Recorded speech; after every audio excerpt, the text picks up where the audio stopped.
శకుంతలకి ఒక ఆడపిల్ల ఉందట. ఇది రెండో కాన్పు. ఈసారి మగపిల్లాడు కావాలట. ఈసారి మగపిల్లాడి పుడతాడని జ్యోతిష్కుడు చెప్పాడట. పురుడు పోసుకోవడానికి స్థలం మార్చితే మంచిదన్నారట. ఆడపిల్లేమిటి మగపిల్లాడేంటి, కష్టపడకుండా దొరుకుతుందా ఏ పిల్లైనా అంది వరలక్ష్మి వాళ్ళొచ్చిన కొత్తలో. నీకేం చక్కగా కొడుకుని కన్నావు, ఎన్నైనా చెప్తావు. ఈసారి కూడా ఆడపిల్లని కన్నాను అంటే మా అత్తగారు కర్రపుచ్చుకుంటుంది, మా ఆయన వదిలేస్తానన్నాడు అని అదేదో హాస్యమైనట్టు ఆడపిల్లని కంటే తనకు అంత శిక్ష పడాల్సిందే అన్నట్టు వెర్రి వెదవ నవ్వు నవ్వుతూ చెప్తుంది శకుంతల. మొదట్లో శకుంతల మాటలు వింటే మొదట ఆడపిల్ల ఉంది కాబట్టి తర్వాత మగపిల్లాడి కోసం ముచ్చట పడుతుందే అని అనుకుందే. కానీ వరలక్ష్మి శకుంతల సంగతి అది కాదు. మగపిల్లోడో అని ఒకటే గోల. వారం రోజుల కిందట జోస్యం చెప్పిన సాధువు రామాయణం పారాయణం చేస్తే మగబిడ్డ కలిగి తీరుతాడన్నాడట. శకుంతల అట్టలు ఊడిన శ్లోకాల పుస్తకం ఏదో పెట్లో పడేసుకుని వచ్చింది. మధ్యాహ్నం భోజనాలయ్యాక రోజు కనకమ్మ కాసేపు ఆ పుస్తకం చదువుకోవే శకుంతల, ఏమో ఏ పుట్టలో ఏ పాముందో ఎవరికి తెలుసు, ఏదో ఒక పుణ్యం ఫలించకపోదు, కాసేపు చదువుకుందు అనడం. నిన్న చాలాసేపు చదివేంలేదు అని శకుంతల విసుక్కోవడం, కనకమ్మ బలవంతంగా పుస్తకం తెచ్చి ఇవ్వడం, చదవకపోతే ఏం ముంచుకొస్తుందోనని శకుంతల 5 నిమిషాల్లో 6 నిమిషాల్లో గొడగొడలాడ్డం. అది వరుస. రోజు తిల్లు తిన్నాక ఏ పిల్ల పుడితే ఏమిట్రా అని వరలక్ష్మికి ఒకటే ఆశ్చర్యం. రామాయణం చదివితే రాముడే పుట్టాలా ఏంటి, సీత పుట్టకూడదు అంది వరలక్ష్మి ఒకసారి నవ్వుతూ. వాళ్ళిద్దరికీ పెద్ద మాట కాని మాట అన్నట్టు కోపాలొచ్చాయి. ఆడపిల్ల పుడితే నీకే అప్పచెప్పి పోతాను, ఏమనుకున్నావు అని శకుంతల ఉడుకుమోత్తనంతో ఏడుపు మొహం పెట్టింది. వరలక్ష్మి నవ్వుతూ, అంతకంటేనా, ఆ మాట మీదే నిలబడు, పిల్లనిచ్చేస్తాను అంటే నాకేం చేదా, కళ్ళకద్దుకుని పెంచుకుంటాను అంది. నాకు ఆడపిల్ల పుట్టింది అంటే నీకు మర్యాద దక్కదు అంటూ శకుంతల వరలక్ష్మితో అప్పుడప్పుడు సరసాలాడుతూనే ఉండేది. సాధువుగారు చెప్పినట్టు ఊరు మారి పొరుగురు వచ్చాం. వరలక్ష్మి చేతి చలవ ఇంటి చలవ ఎలాగున్నాయో చూద్దాంగా అని కనకమ్మ వంత పాడేది వెనకాల. మొదట్లో ఏదో నవ్వుతాలీకి అన్నారని ఊరుకుంది. కానీ 4-5 సార్లు ఆ మాట అంటే వరలక్ష్మికి బాగా కోపం వచ్చింది. ఆవిడ కడుపులో ఏ పిల్ల ఉందో ఆ పిల్ల బయటపడుతుంది కానీ మధ్యలో నా చెయ్యేం చేస్తుంది, నా ఇల్లేం చేస్తుంది అని మనసులో చాలా విసుక్కుంది. అత్తయ్య, మగపిల్లాడే కావాలని డాక్టర్ గారికి చెప్తేను డబ్బు పడేస్తే సరి అంది శకుంతల ఒకసారి కనకమ్మతో. అంతా ధనగర్వం. వాళ్ళేం చేస్తారు, నీ కర్మ. కానీ అదేదో దేశంలో ఏ పిల్ల కావాలంటే ఆ పిల్లనే పుట్టిస్తారట. మా ఆయన అన్నారు. నీ మొగుడి మాటలకేం లేదు, పోస్కోల్ మాటలు చెప్తూ ఉంటాడు. ఎన్టీ రామారావు కంటే కృష్ణే బాగా నటిస్తాడు అంటాడు. నీ మొగుడి కబుర్లంటే నాకు ఒళ్ళు మంట సుమా అని చేదరించుకుంది కనకమ్మ. శకుంతల ఏమీ కోపం తెచ్చుకోకుండా నవ్వుతూ, నీ ఎన్టీ రామారావు గోలేంటి నాకు తెలీదు కానీ ఈ సంగతి మాత్రం నిజమే. ఆయన రోజు పేపర్ చదువుతారు, పంచాయతీ పేపర్. ఆయన చదివితే గాని ఇంకెవ్వరికి ఇవ్వరు తెలుసా. ఆయనకి అన్ని దేశాల కబుర్లు తెలుస్తాయి అంది బడాయిగా. అయితే నిన్ను ఆ దేశం తీసుకుని వెళ్ళలేకపోయాడా, కొడుకు పుట్టేవాడేమో. దేశాలన్నీ మనమెక్కడ తిరుగుతాంలే, నేను తీసుకుని వెళ్ళమంటే తీసుకెళ్లేవారే. వరలక్ష్మి వాళ్ళ మాటలన్నీ వింటూనే ఉంది. ఇంటి దగ్గర నుంచి నవ్వారు మంచం పంపమంటేనే పంపలేకపోయాడు కానీ ఇక నిన్ను దేశాలు తిప్పుతాడు అని అనేద్దాం అనుకుంది. కానీ మాటను ఆపుకుంది. నేను ఆ దేశంలో ఉంటేనా పంచపాండవుల్లాగా 5 కొడుకుల్ని కంటాను, ఒక్క ఆడపిల్లను కూడా కనేదాన్ని కాదు అంది శకుంతల ఆ దేశం కలలు కంటూ. పిల్లాడికి బొంతలు కుడుతూ కూర్చున్న వరలక్ష్మి, అప్పుడు నీ కొడుకులకి పిల్లాలెక్కడి నుంచి తెస్తారు, అక్కడ అందరూ నీలాగే మగపిల్లల్ని కంటారుగా అంది. నా కొడుకులకేంటి వదినా, ఏ దేశంలో వాళ్ళైనా నా కొడుకుల్ని మహారాజుల్లాగా ఎగరేసుకుపోతారు అని గర్వపడింది శకుంతల. వరలక్ష్మికి నవ్వాలో ఏడవాలో కూడా తెలియక చీదర పుట్టి తను ఆడపుట్టుక ఎలా పుట్టిందో, ఆడపిల్లలంటే అంత అప్పనంగా దొరుకుతారు అనుకుంటుంది.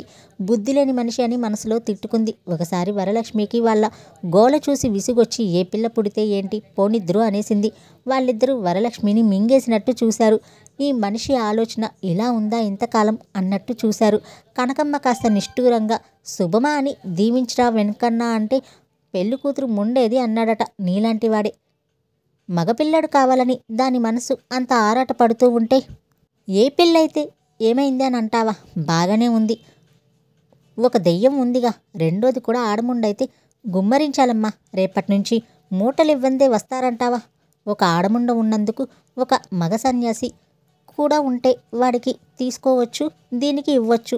మా తిష్టం అర్థం చేసుకోవేం అన్న లెక్కలో మాట్లాడింది కనకమ్మ.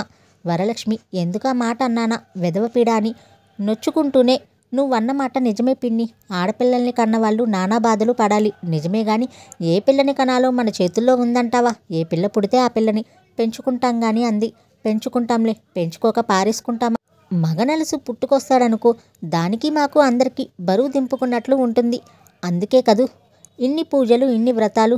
దీని అత్తగారి ఇంటి దగ్గర ఎన్ని ముడుపులు కట్టిందో. మగపిల్లాడు పుడితే 3 నెలల్లో తిరుపతి ప్రయాణం తప్పదు. ఆ మగపిల్లాడి రందితో వరలక్ష్మికి భయం పుట్టిపోయింది. శకుంతలకి మగపిల్లాడు పుడతాడో లేదో అని వరలక్ష్మి అప్పుడప్పుడు నిద్దట్లో కూడా ఆలోచించేది. ఇదేంటి నాకు కూడా ఈ రంది పట్టుకుంది అని నవ్వుకునేది. శకుంతలకి తప్పకుండా ఆడపిల్లే పుట్టాలి, కుళ్ళి కుళ్ళి చచ్చిపోతారు. ఒక పిల్ల కాదు, 2 ఆడపిల్లలు పుట్టాలి, కవల పిల్లలు పుట్టాలి, ఊరేసుకుని చస్తారేమో ఇంటిల్లపాది అని ఆలోచిస్తూ తెగ నవ్వుకునేది వరలక్ష్మి. నిజంగా 2 ఆడపిల్లలు పుట్టారు అంటే ఆ పసికందుల పీకలు పిసికి చంపుతారు కూడాను. అంత కర్కోటకులు వీళ్ళు. చంపకపోయినా వేల పట్టుకి నీళ్లు పాళ్ళు చూడక ఏమూలో పారేసి ఉంచుతారు. శకుంతల కడుపున ఆడపుట్టక పుట్టి అంత క్షోభపడ్డం ఎందుకులే వాళ్ళు. మగపిల్లాడు పుడితేనే మంచిది, వాణ్ణి శుభ్రంగా చూస్తారు అనుకుంది వరలక్ష్మి. మగపిల్లాడు పుట్టడం, వాళ్ళు నవ్వుతూ పేలుతూ వేలాకోళలాడ్డం, వరలక్ష్మి ఇంట్లో పుట్టాడు వీడు అనడం, అదంతా కళ్ళకి కట్టింది వరలక్ష్మికి. నాకు మగపిల్లాడు పుడితే నీకు చీర రవిక పెడతాను వదిన అంది శకుంతల ఒకసారి వరలక్ష్మిని ఉబ్బేయడానికి. నాకెందుకు కానీ నీకు పురుడు పోసే నర్సుకో ఆయాకో పెట్టు, సంతోషిస్తుంది అంది వరలక్ష్మి. వాళ్ళ కష్టం ఉంచుకుంటామా? 2 3 పారేస్తాం. నీ ఇంటికొచ్చి పురుడు పోసుకుని కొడుకునెత్తుకుంటే నీకో చీర పెట్టడం నాకు బరువు అనుకున్నావా? నాకు మగపిల్లలంటే చాలా ఇష్టం వదిన, నా కోరిక తీరాలే గాని. మగపిల్లలంటే ఇష్టం అనడమే కానీ శకుంతల ఒక్కనాడన్నా వరలక్ష్మి కొడుకుని దగ్గరికి తీసిన పాపాన పోలేదు. మంచం మధ్యలో కూర్చుని ద్రాక్షపళ్ళు, బత్తాయి పళ్ళు కిలోల కొద్దీ డజన్ల కొద్దీ మింగడమే గాని, ఒరే బాబు ఇది తీసుకో అని ఒక్కనాడు ఒక్కతొన పిల్లాడి చేతిలో పెట్టలేదు. వరలక్ష్మి ఎప్పటికప్పుడు పళ్ళు కొని దాచి శకుంతల పళ్ళు తినేటప్పుడు తను కూడా పిల్లాడికి పెట్టేది. చివరికి అందరూ ఎదురు చూస్తున్న రోజు రానే వచ్చింది. శకుంతల ఆస్పత్రిలో ప్రసవించింది. ఆడపిల్ల పుట్టింది. వరలక్ష్మికి ఆ మాట వినగానే ఎంత నవ్వొచ్చిందో. అయిందాన్ని పని అని వాళ్ళని ఏడిపించాలనిపించింది. వాళ్ళ పాటికి ఏడుస్తూనే ఉంటారులే. అయినా సంతోషిస్తూ ఉత్సాహంగా ఇంట్లో పనంతా చేసుకుని కనకమ్మకి క్యారేజ్ కట్టి పిల్లాన్ని తీసుకుని రిక్షా ఎక్కి ఆస్పత్రికి వెళ్ళింది. శకుంతల ఏడుపు చూడాలి, అనుకున్నంత అయింది వదిన అని ఒకటే శోకం. వరలక్ష్మికి అసహ్యం వేసింది. పుట్టిన పిల్లని చూస్తే దాని దుంపతెగ చిదిమి దీపం పెట్టచ్చు, పండులా ఉంది, ఎంత ముద్దొస్తుందో. అలాంటి పిల్ల పుట్టిందని ఏడ్చే తల్లిని ఏం చెయ్యాలి? నిలువున గొయ్యి తీసి పాతి పెట్టాలి. పాడు మనిషి, మనిషి జన్మ ఎత్తింది కానీ బుద్ధి జ్ఞానం లేదు అని తిట్టుకుంటూ వరలక్ష్మి హాస్పిటల్లోనే ఉన్నంతసేపు పిల్లనే చూసింది. అలాంటి ఆడపిల్ల తన కడుపును పుడితే ఎంత ముద్దుగా అపురూపంగా కళ్ళల్లో పెట్టుకుని పెంచుకునేది. కాసేపు కూర్చుని వెళ్తానని చెప్పి ఇంటికి వచ్చేసింది. మగపిల్లాడు పుట్టలేదు కాబట్టి ఆపరేషన్ ప్రయత్నం మానుకున్నారు. శకుంతల పురిటికొచ్చిన దగ్గర నుంచి వాళ్ళని చూడ్డానికి ఎవరో ఒకరు వచ్చిపోతూనే ఉన్నారు. ప్రసవించాక జనం మరీ ఎక్కువయ్యారు. ఆ వారంలో సినిమాలు కొత్త వచ్చాయేమో అని ఇటు పలకరింపులు చూసుకుంటూ ఉన్నారు. సినిమాల గురించి ఆరా తీస్తూ ఉన్నారు. సినిమాలకి వెళ్ళి చూసి వచ్చారు కూడా. రోజు మధ్యాహ్నం అవుతూ ఉంది అంటే 4 5 ఒక గుంపు జనం దిగడమే. ఊళ్ళ నుంచి రాగానే పిల్లలు అన్నాలకి ఏడుపులు. అన్నం లేకపోతే వాళ్ళకి అప్పటికప్పుడు వండి పెట్టడం, పెద్దాళ్ళకి ఏ ఉప్మాయో చేసి పెట్టడం, కాఫీలు సరే సరి. వచ్చిపోయే వాళ్ళ పనితో వరలక్ష్మికి రోజుకో సారన్న ఆస్పత్రికి వెళ్ళి పిల్లని చూద్దాము అంటే వీలయ్యేది కాదు. శకుంతల ఆస్పత్రిలో చేరిన దగ్గర నుంచి కనకమ్మ గుడ్డలు ఉతుక్కోవడం పూర్తిగా మానేసింది. పగలు అక్కడ ఉండనే అక్కర్లేదు అసలు. అయినా సరే 24 గంటలు అక్కడే కూర్చునేది. ఆ నర్సులతో కబుర్లు, ఇరుగు పొరుగు మంచాల వాళ్లతో కబుర్లు, ఆస్పత్రిలో ఉన్న వాళ్ళందరితోటి కబుర్లే. ఇంటికి ఆద్రా బాద్రా రావడం, అక్కడేదో ముంచుకుపోతున్నట్లుగా స్నానం చేసి గుడ్డలు అక్కడ పారేసి 4 మాటలు తీయగా మాట్లాడి రాత్రి భోజనానికి క్యారేజ్ పట్టుకుని బయలుదేరడం. వరలక్ష్మికి ఏం చేయాలో తోచేది కాదు. ఒక్కోసారి ఎంత కోపం వచ్చేదో. మళ్ళీ వెంటనే పోనిద్దు, 4-5 రోజులు భాగ్యానికేం పోయింది అనుకునేది. ఒక్కోసారి కనకమ్మ గుడ్డలు ఉతుక్కుండా అక్కడే పారేసి ఉంచుదామనుకునేది. గుడ్డలు ఉతక్కపోతేనేం వాళ్ళ కోసం మిగిలిన చాకరీలన్నీ చేయడం లేదు. ఈ పని చేయలేదన్న పేరే గాని. శకుంతల ఏదో నాడు ఆసుపత్రి నుంచి ఇంటికొచ్చింది. ఆడపిల్ల పుడితే నాకిచ్చేస్తానన్నావు శకుంతల, నా పిల్లని నాకిచ్చేసి మీరు మీ దారిన వెళ్ళండి అంది వరలక్ష్మి వేళాకోళంగా పిల్లకి నీళ్లు పోస్తూ. పిల్ల పుట్టి అన్ని రోజులైనా శకుంతలకి పిల్ల మీద ప్రేమ పుట్టుకొచ్చినట్టు లేదు. నలుగురు ఏమన్నా అంటారని దడుస్తున్నాను కానీ లేకపోతే ఈ దరిద్రపు గొట్టుదాన్ని ఇక్కడే పారేసిపోదును అని శకుంతల మొహం ముటముటలాడించింది. వరలక్ష్మి మళ్ళీ నోరెత్తలేదు. ఇంట్లో నవ్వులు వేళాకోళాలు బందయ్యాయి. ఇంటికి రావడానికి రోజులు మంచివి కావని ఫలానా రోజు ఫలానా గంట దాకా రావద్దని శకుంతల అత్త కబురు చేసింది. ఆసుపత్రి నుంచి వచ్చాక కూడా వాళ్ళు 7-8 రోజులు ఉన్నారు. ఆ వారం రోజుల్లో వాళ్ళు తేల్చిందేంటి అంటే వాళ్ళకి వరలక్ష్మి వాళ్ళ ఇల్లు అచ్చి రాలేదట. లేకపోతే అలా జరిగేది కాదట. ఆ మాట వాళ్ళు వరలక్ష్మితో అన్నారా అంటే లేదు. ఏదో పిల్లి మీద పెట్టి ఎలక మీద పెట్టి వాగడం. ఎప్పుడో ఎక్కడో ఎవరో ఏదో చెయ్యబోతే చోటు అచ్చిరాక ఏదో అయిందట. గడగడ పంచదార నీళ్లు తాగుతూ ఉండడం, ఎక్కడెక్కడి కబుర్లు చెప్తూ ఉండడం. మన పిచ్చి గాని ఇంట్లోనూ వాకిట్లో ఏం ఉంటుంది అత్తయ్య, మన అదృష్టం బాగా లేకపోతే అని. అచ్చటా ముచ్చటా తీరవు. మగపిల్లల్ని ఎత్తుకునే భాగ్యం ఉందో లేదో నా ఒంటి మీద అని శకుంతల బొటబొట కన్నీళ్లు రాల్చటం. నీకేం తెలుసు, నీ మొహం మంచని చెడ్డని ఉంటాయి. కిందటేడు మా తోటి కోడలు తమ్ముడు తన ఇంటి పెరటి దక్షిణం వైపు నుయ్యి తవ్వించి 2 గదులు లేపాడా. 6 నెలలు అయిందో లేదో గాళ్ళు తగిలి బండెద్దు చచ్చింది. సాధువుని తీసుకుని వచ్చి చూపిస్తే ఆయన తక్షణం నుయ్యి పూడ్పించేసి ఆ గదులు పడగొట్టేయండి అన్నాడు. వాళ్ళు ఇల్లు పడగొట్టించేసి గొడ్ల చావిట్లో ఉంటున్నారుగా. వాళ్ళేం తెలివి తక్కువ వాళ్ళ అంటూ స్థలాలు నూతులు ఇల్లు చావిళ్ళు అచ్చిరాకపోవడాల గురించి కనకమ్మ ఏ కరువులు పెట్టడం. వరలక్ష్మికి పూనకం వచ్చినంత కోపం వచ్చేసింది కనకమ్మ మీద. నెల 15 రోజుల నుంచి మీకు చాకిరీలు చేసి మేము నానా ఇబ్బందులు పడింది కాక మా ఇల్లు మీకు అచ్చిరాకపోయిందా అని నిర్మోహమాటంగా అడిగేసింది ఏదో మాట మీద. వరలక్ష్మి అంత నిర్మోహమాటంగా అడిగేసరికి వాళ్ళిద్దరూ గతుక్కుమన్నారు. వరలక్ష్మికి అంత కోపం వస్తుందనుకోలేదు వాళ్ళు. కనకమ్మ కొంచెం నవ్వు మొహంతో నీ మాట కాదే వరాలు, మా తోటికోడలు తమ్ముడు అంటూ సాగదీయబోయింది గాని వరలక్ష్మి మెత్తబడలేదు. వచ్చినప్పటి నుంచి చూస్తున్నాను, శకుంతలకి మగపిల్లడు పుడితే నాకేదో చుప్పనాతితనం అయినట్టుగా మొన్నటిదాకా మాట్లాడారు. ఆ తర్వాత ఇల్లు అచ్చిరాలేదని మొదలుపెట్టారు. మీ నోటుకొచ్చినట్లు మాట్లాడితే మాకెంత కష్టంగా ఉంటుంది. అయిన వాళ్ళు కదా 4 రోజులు ఇబ్బంది పడితే అరిగిపోతామా అని నేను ఎప్పటికప్పుడు సరిపెట్టుకుంటూ ఉంటే పైగా సనుగుళ్ళు దెప్పి పొడుపులు కూడానా అంది కోపంగా. ఇబ్బంది ఇబ్బంది అంటావు, ఏమి ఇబ్బంది పడ్డావమ్మా మా కోసం? ఉప్పుతో 9 తెచ్చుకున్నాం, పాలు పెరుగు మేమే కొనుక్కుంటున్నాం, ఇంకేమి ఇబ్బంది పడ్డారమ్మా మా కోసం అంటూ కనకమ్మ దెబ్బలాటకు దిగింది. వీళ్లతో పోట్లాట పెట్టుకుంటే మొగుడేమన్నా అంటాడేమోనని గుర్తుకు వచ్చి కూడా లెక్క చేయకుండా వరలక్ష్మి తను నిర్మోహమటంగానే మాట్లాడింది. ఎవరేం ఇబ్బందులు పడుతున్నారో గ్రహించే జ్ఞానం ఉంటే కదా మా ఇబ్బందులు మీకు అర్థం కావడానికి. చంటి పిల్లాన్నేసుకుని 6 వారాల నుంచి కింద పడుకుంటున్నాను. చాలదు ఆ ఇబ్బంది నాకు. మీరు మంచం ఎక్కి పత్రికల్లో సినిమా బొమ్మలు చూస్తూ కూర్చుంటే మీ మేనకోడలికి పూట పూట చాకరీ ఎవరు చేశారనుకుంటున్నారు? నా పిల్లాడికి ఒళ్ళు వెచ్చబడితే కాస్త చంకనేసుకుని తిరగడానికైనా చెయ్యి ఖాళీ లేకుండా మీకు సేవలు చేస్తే చివరికి ఏమిబ్బంది పడ్డావు అట. సిగ్గు లేకపోతే సరి ఆ మాట అనడానికి అని 4 మాటలు దులిపేసింది. అంతట్లో రామ్మూర్తి వచ్చాడు. బాగా బుద్ధొచ్చిందిలే అమ్మాయి, ఇంత వయసు వచ్చింది కానీ ఇన్ని మాటలు ఎవరి చేత పడలేదు అంటూ కనకమ్మ ఏడుపు కంఠంతో మాట్లాడడం రామ్మూర్తి విని చాలా కంగారు పడ్డాడు. ఏంటత్తా, ఏమైంది ఏంటి అని కంగారుగా కనకమ్మని అడుగుతూనే ఏమైంది ఏంటి గొడవ అని వరలక్ష్మిని అడిగాడు. నేను చెప్తే మీరు నమ్ముతారా? ఆవిడ్నే అడగండి అని వరలక్ష్మి నిర్లక్ష్యంగా అని ఊరుకుంది. ఏం లేదురా రామ్మూర్తి, మా వల్ల మీ ఆవిడ చాలా ఇబ్బందులు పడిందట. మంచాలు మాకిచ్చి నెల్లాళ్ళు కింద పడుకుందట. పూట పూట మాకు చాకరీలు చేసి సతమతమైపోయిందట.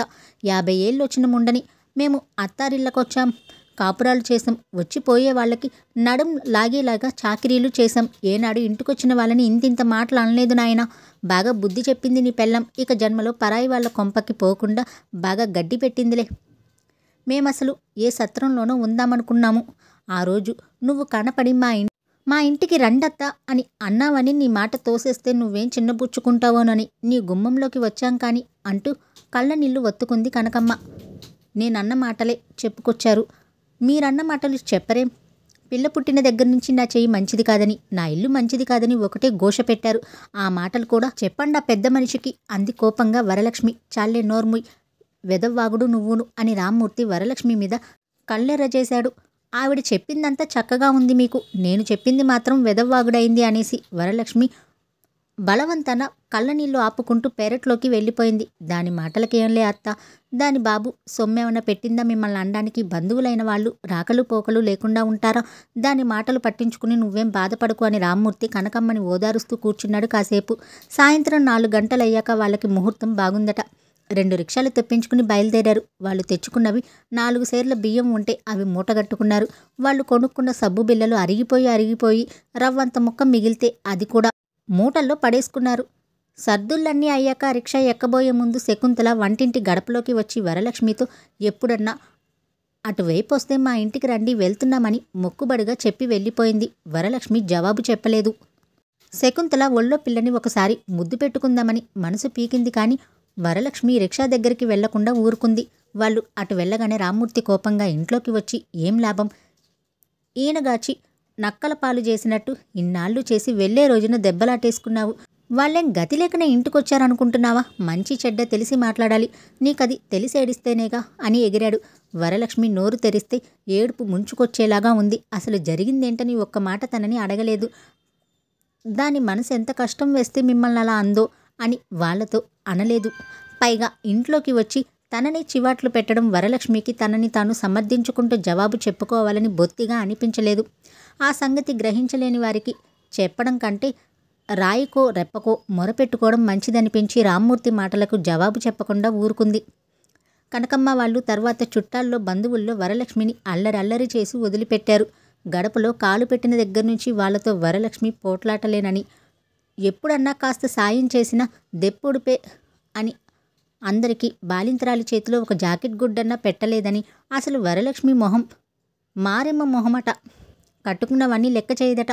రామ్మూర్తి మొహం చూసి ఊరుకున్నాం కానీ లేకపోతే దాని బతుకెంత అదెంత, దాన్ని నోరెత్తనిచ్చేవాళ్ళమా అని కనకమ్మ ఎవరితోనో అంటే, ఆ ఎవరో వరలక్ష్మి తల్లితో అంటే ఆవిడ వరలక్ష్మిని అసలు సమాచారం అడుగుతూ కాస్త మందలిస్తూ, ఇంటికొచ్చిన వాళ్లతో ప్రవర్తించే తీరు అదేనా నీకు? కష్టంగా అనిపించినా కాస్త ఓర్చుకుంటే సరిపోయేది కదా, 10 మందిలో అల్లరి పాలయ్యావు అని బాధపడుతూ పెద్ద ఉత్తరం రాసింది. ఆ ఉత్తరం రామ్మూర్తి కూడా చదివాడు కానీ ఏమీ మాట్లాడలేదు. కనకమ్మ వాళ్ళు వెళ్ళి 2 వారాలైంది. అప్పటినుంచి వరలక్ష్మికి రామ్మూర్తికి మాటల్లేవు. 1-2 సార్లు రామ్మూర్తి అసలేమీ జరగనట్టు, జరిగిందేది పట్టనట్టు ఇంకేదో సంగతులు మాట్లాడాలని చూస్తే వరలక్ష్మి మాట్లాడలేదు. నారాయణ దగ్గర నుంచి ఉత్తరం వచ్చిన తర్వాత రామ్మూర్తికి వరలక్ష్మి కోపం గురించి కొంచెం ఆలోచన మొదలైంది. స్నేహితుడి ముందు తామిద్దరూ ఎడమొహం పెడమొహంగా ఉంటే బాగుండదని జంకు పుట్టింది. ఆ సాయంత్రం అంతా వరలక్ష్మితో మాటలు కలుపుకోవాలని కాస్త ఎక్కువగానే ప్రయత్నం చేశాడు. కొడుకుని అడ్డం పెట్టుకుని మీ అమ్మేం చేస్తుందో చూడు, మీ అమ్మ దగ్గరికి పోరా, మీ అమ్మని పిలుచుకురా అంటూ వరలక్ష్మికి వినపడేలాగా అన్నాడు. రాత్రి భోజనం చేసేటప్పుడు అతను ఎక్కువ రోజులు ఉండడనుకుంటాను, 2 రోజులు ఉంటానని రాశాడు అన్నాడు ఎలాగో చుట్టం రాక మీదకి దృష్టి మళ్లిస్తూ. 2 రోజులు కాకపోతే 2 సంవత్సరాలు ఉండనివ్వండి, నాదేం పోయింది మధ్య, నా బాబు సొమ్మేం తెచ్చి పెడతానా అంది వరలక్ష్మి రామ్మూర్తి వైపు మొహం తిప్పకుండా. రామ్మూర్తికి నసాలానికి అంటిందా మాట. వెంటనే తేరుకోలేకపోయాడు. చెప్పేది వినవేం అన్నాడు ఇంకేమనాలో తోచక. ఏమీ అనకుండా ఉండలేను కాబట్టి. అప్పటికీ కూడా వరలక్ష్మిని నిష్కారణంగా తిట్టినందుకు జవాబు చెప్పుకోవాలన్న ఆలోచనే రాలేదతనికి.